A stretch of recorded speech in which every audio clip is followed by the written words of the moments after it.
So any servers or any bartenders, any employees have the ability to ring any items in, and if they make a mistake, simply highlight the item before you send it, and the delete button here will delete the item.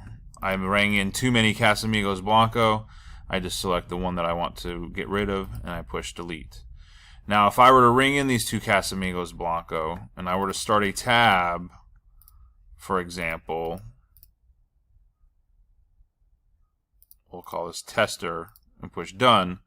When I go to the tab and I select tester, server, bartender, anybody that does not have the management role, this delete button now will be gray and you will not be able to select it. This will in return now call for a management authority to come in and ring in or put their thumbprint on to make sure that they now have access to the screen.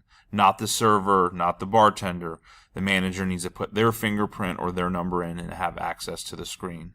Once they do, they find the tab that's listed under Ben or whoever the server is. They're going to select the tab, and then they will select what items they want to void or delete. Let's say that they meant to only ring in one of these and they want to delete one. So we're going to highlight this item right here.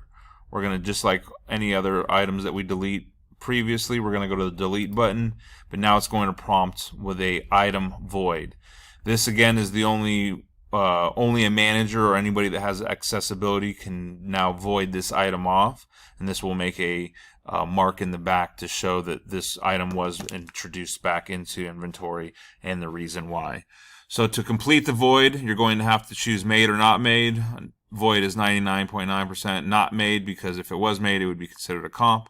So we're going to select not made. We can select 86th item or anything that we want to choose. Maybe that we didn't have any more left or whatever the item is. This item description portion right here is good for the staff to be able to communicate to the managers that maybe aren't on around. Maybe it's a 24-hour venue or whatever the case is. This will give you the ability to give the description of why you're voiding the item.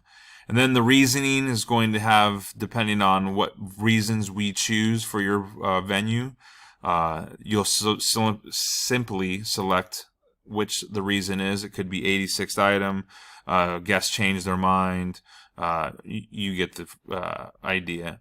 Simply select the reason after you have not made in the item description. You select done, and this will now void the item off, and now the item is voided and removed back into the inventory.